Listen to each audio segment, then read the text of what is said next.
Hey guys, welcome to my channel Edu Maths. और इस video में हमने अभी तक क्लास 6 का इंट्रोडक्शन जो है उसमें हमने सारे टॉपिक्स कवर किए, बट एचसीएफ और एलसीएम जो टॉपिक है वो हम इस वीडियो में कवर करने वाले हैं। फर्स्ट ऑफ ऑल एचसीएफ और एलसीएम होते क्या है वो पढ़ेंगे, और उसके बाद एचसीएफ और एलसीएम को निकालने का सही तरीका जिससे आप कभी उसको भूलोगे भी नहीं, वो हम इस वीडियो में अटेम्प्ट करेंगे। So let's get into the video.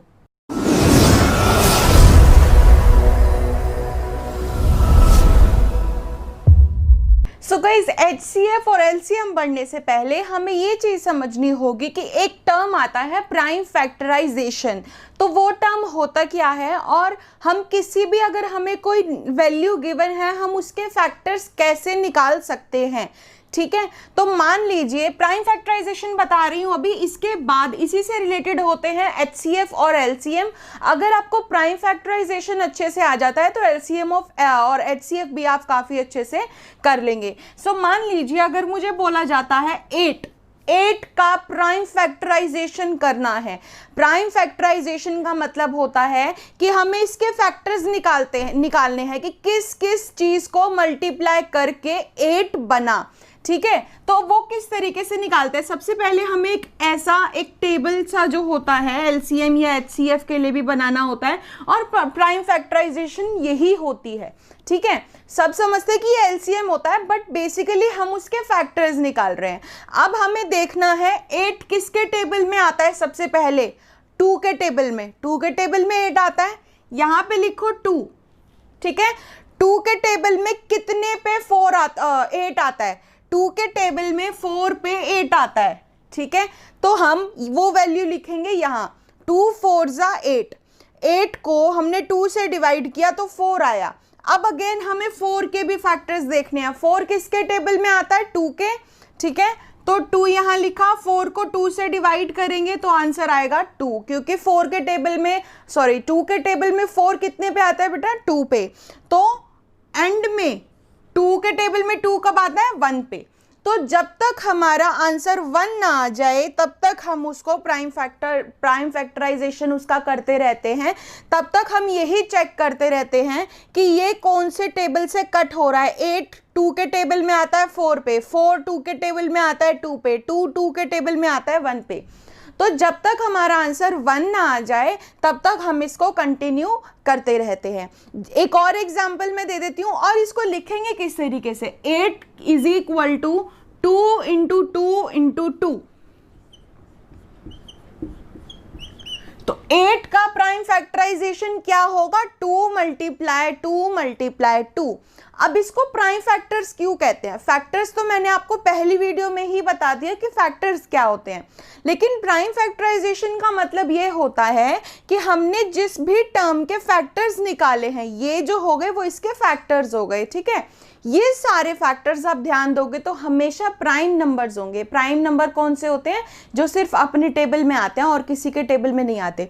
तो 2 या तो अपने टेबल में आएगा या 1 के टेबल में। 1 के टेबल में तो सब कुछ आता है तो हम उसको अवॉइड करते हैं। 2 अपने टेबल में आता है, ये वाला 2 भी, और ऑब्वियसली 2 अपने टेबल में ही आता है। तो ये सारे नंबर प्राइम हो गए और फैक्टर्स भी हैं। ये सारे नंबर प्राइम भी हैं और ये नंबर फैक्टर्स भी हैं।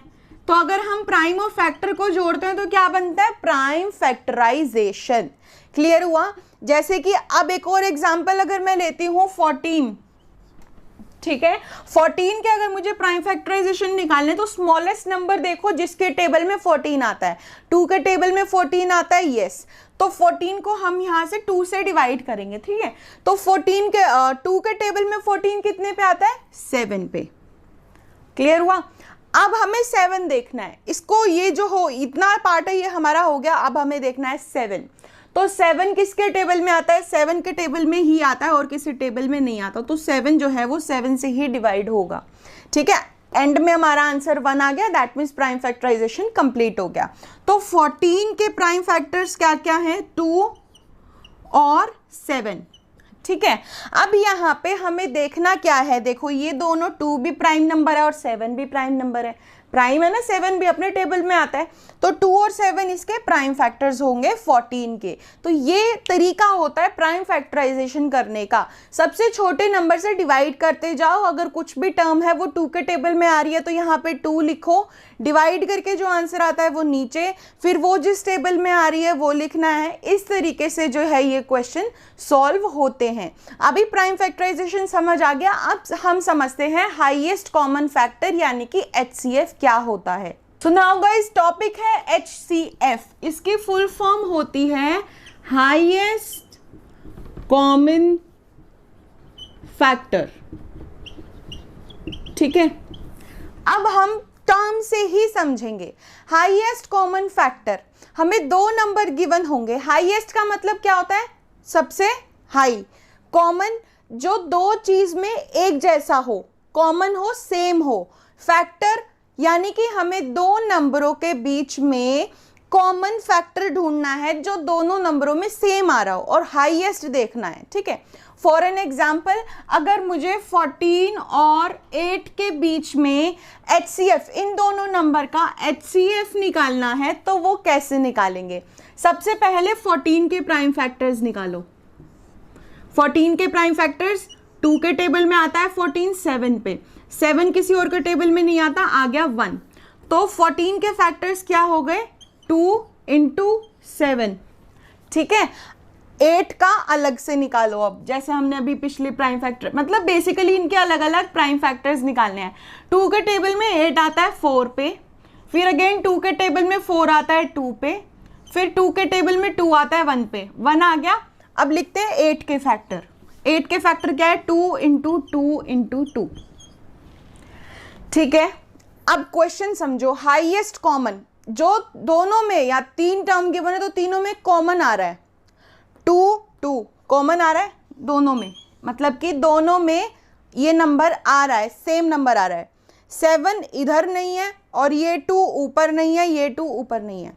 ठीक है, अगर यहाँ पे होता कुछ भी टर्म 2 × 2 × 2 × 7 तो ये 2 भी कॉमन आता, ये 2 भी कॉमन आता, बस 7 नहीं आता।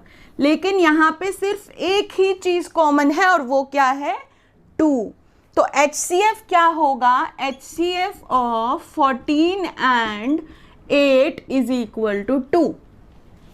ठीक है, ये होता है HCF निकालना। हाईएस्ट, देखो ये हाईएस्ट है, मतलब कि इन द सेंस यहाँ पे और कोई नंबर नहीं है, यही है, और कॉमन है दोनों में, और फैक्टर है। फैक्टर ही होते हैं ना, ये वाली टर्म्स जो होती हैं, जो यहाँ पे आती है, फैक्टर्स होते हैं।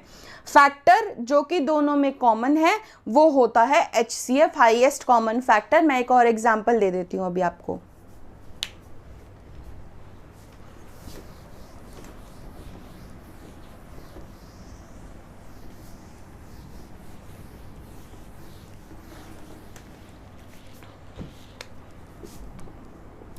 फॉर एन एग्जाम्पल, एक और एग्जाम्पल के लिए मैं ले लेती हूँ 28 एंड 30। ठीक है, ये थोड़े बड़े नंबर्स हैं। अब हमें क्या करना है? पहले 28 के फैक्टर्स निकालने हैं। 28 2 के टेबल में आता है, आप डिवाइड करके देखना। डिविजिबिलिटी अगर आपने पिछले वीडियो में देखी है तो 14 पे, 2 के टेबल में 14 पे 28 आता है, फिर अगेन 14 2 के टेबल में आता है 7 पे, फिर 7 एंड में आ गया 1। तो 28 के फैक्टर्स क्या हुए? 2 × 2 × 7, 2 × 2 × 7। ठीक है, अब आता है 30 पे, तो 2 के टेबल में 30 भी आता है 15 पे। ठीक है, और 3 के टेबल में 15 आता है, 2 के टेबल में 15 नहीं आता, फिर 3 पे स्विच करते हैं। 3 के टेबल में 15 आता है 5 पे, और 5 अपने ही टेबल में आता है। तो 30 के फैक्टर्स क्या हुए? 2 × 3 × 5। ठीक है, तो यहां दोनों में आप देखो कॉमन क्या आ रहा है? 2। बाकी 2 3 7 5 अलग अलग आ रहे हैं टर्म्स। ठीक है, तो HCF क्या हुआ इन दोनों का? 2। ठीक है, अब मान लीजिए अगर ऐसा है कि यहां पे भी 2 आ रहा है, मान लो यहां पे 20 है।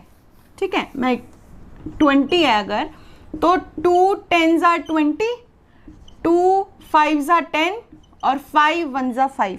तो फैक्टर्स क्या होंगे? 2 × 2 × 5। लेकिन अब यहाँ पे क्या है? एक 2 कॉमन आ रहा है और एक और 2 दोनों में कॉमन आ रहा है, यानी कि दोनों में सेम है। तो HCF क्या होगा? HCF होगा इन दोनों जो कॉमन आ रहा है उसका एक 2 लेंगे और ये दोनों जो कॉमन आ रहे हैं उसका एक और 2 लेंगे। 2 2 जा 4, ठीक है। HCF क्या होगा? 4। 2 कॉमन आ रहा है, 2 कॉमन आ रहा है, दोनों को मल्टीप्लाई कर दिया 4, HCF होगा 4। ऐसा नहीं है कि हम इन चारों को आपस में मल्टीप्लाई करेंगे, दोनों में जो कॉमन आ रहा है उस कॉमन का एक ही 2 वहां लिखेंगे। अगर 7 दोनों में आ रहा है तो 2 बार 7 मल्टीप्लाई नहीं करेंगे, सिर्फ एक बार करेंगे। ये होता है HCF करने का तरीका। अब करते हैं LCM। सो गाइज LCM होता है लीस्ट कॉमन फैक्टर। लीस्ट का मतलब होता है सबसे कम, कॉमन फैक्टर वही जो दोनों में कॉमन आ रहे हैं, जो कॉमन दोनों में नहीं आ रहे। बेसिकली क्या है, HCF आपको समझ आ गया। LCM के लिए अगर मैं वही दोनों टर्म्स लेती हूँ 14 और 8, तो यहाँ पे जो प्राइम फैक्टर्स निकालने हैं उसका तरीका अलग होता है, LCM अलग तरीके से निकलता है। वहाँ पे हमने 14 के अलग फैक्टर्स निकाले थे और 8 के अलग फैक्टर्स निकाले थे। यहाँ पे हमें दोनों के एक साथ फैक्टर्स निकालने हैं और ध्यान रखने वाली चीज़ें जो हैं वो अब देखते हैं। 14 और 8 2 के टेबल में आ रहे हैं दोनों ही चीज़ें, तो 2 के टेबल में 14 आता है 7 पे, 2 7 जा 14, 2 के टेबल में 8 आता है 4 पे, बीच में कॉमा लगा देते हैं। अब 7 के टेबल में आएगा, लेकिन 4 2 के टेबल में आता है, ठीक है। तो ऐसा जरूरी नहीं होता हमेशा कि दोनों एक ही टेबल में आए। 7 नहीं आता तो उसको एज इट इज नीचे लिख दो।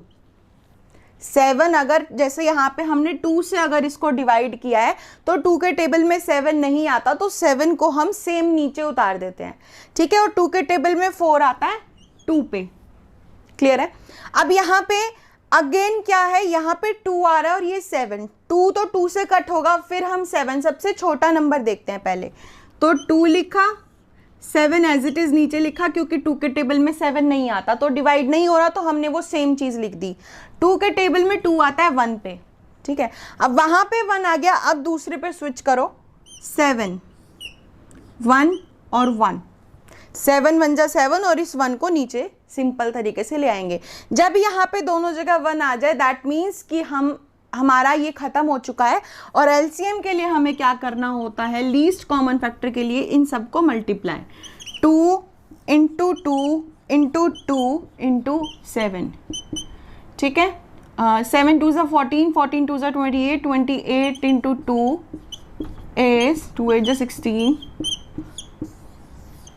56। तो LCM क्या है इनका, 56, ठीक है। यहाँ पे ये चीज़ आपके लिए नहीं है, थोड़ा टाइम लगेगा समझने में, लेकिन बहुत अच्छे से समझ आ जाएगा। बस करना क्या है, सबसे छोटा टेबल देखो 2 के टेबल में अगर इन दोनों में से एक भी डिजिट आ रही है, फॉर एन एग्जाम्पल अभी मैं एक और एग्जाम्पल देके आपको समझाऊंगी।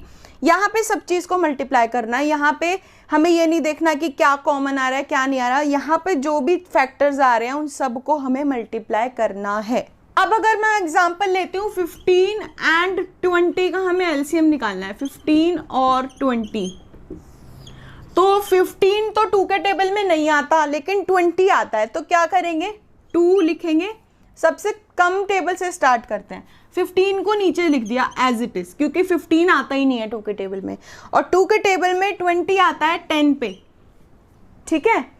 उसके बाद अब अगेन देखो 15 और 10, 15 2 के टेबल में नहीं आता लेकिन 10 आता है, तो दोबारा से 15 सिंपल तरीके से नीचे लिख देते हैं, और 2 के टेबल में 10 आता है 5 पे, तो यहाँ लिख दिया 5। अब मूव करते हैं 15 को और 5 को देखते हैं। 15 3 के टेबल में आता है, 15 3 के टेबल में आता है लेकिन 5 नहीं आता, तो 3 से डिवाइड करेंगे, 3 के टेबल में 15 आता है 5 पे और 5 नहीं आता, तो 5 हम नीचे सेम उतार लेंगे। अब दोनों 5 हैं, ऑब्वियसली 5 के टेबल में आता है, 5 1 जा 5, 5 1 जा 5, तो आंसर आ गया 1 1 नीचे। दैट मीन्स कि हमारा ये कंप्लीट हो चुका है। अब इनको मल्टीप्लाई करेंगे, 2 इंटू 2 इंटू 3 इंटू 5, सबको आपस में मल्टीप्लाई कर देंगे। 2 2 जा 4, 4 3 जा 12 और 12 5 जा 60, तो इनका LCM क्या आ गया, 60। क्या आया इनका LCM, 60। तो इस तरीके से हमें एलसीएम निकालने होते हैं, ठीक है। जो नंबर ऐसा मतलब ये चीज़ दिमाग में नहीं रखनी कि यहाँ पे 15 तो आ नहीं रहा तो हम 2 से डिवाइड नहीं कर सकते, 15 को हम सेम नीचे उतार लेंगे। अगर वो दूसरा नंबर जा रहा है 20 जो है 2 से जा रहा है तो ज़रूरी नहीं है कि पहला नंबर भी जाए, तो हम उस नंबर को सेम नीचे उतार लेते हैं, दूसरा नंबर डिवाइड कर देते हैं। तो that's it for today's video guys, and I hope कि आपको एचसीएफ और एलसीएम काफ़ी अच्छे से समझ आ गए होंगे। और इससे पहले वाली वीडियो में हमने डिविजिबिलिटी पढ़ी है, और डिविजिबिलिटी 2 से लेकर 11 तक के टेबल्स की डिविजिबिलिटी हमने की है, और काफ़ी अच्छे तरीके से आपको समझ आ जाएगी। अगर आपने वो वीडियो अभी तक नहीं देखा है तो 6th क्लास के चैप्टर 3 की प्लेलिस्ट में जाइए। आप ये 3rd वीडियो है उस प्लेलिस्ट की, तो उन दोनों वीडियोज़ को देखिए, आपको पूरा चैप्टर के एक्सरसाइजेस करने में बहुत आसानी होगी, लगभग सारी एक्सरसाइजेस अपने आप समझ आ जाएंगी। So that's it for today's video guys, and I hope आपको वीडियोस अच्छी लग रही होंगी, और लग रही हैं तो प्लीज़ इस चैनल को सब्सक्राइब कीजिए। Do like, subscribe and share my channel guys. Thank you.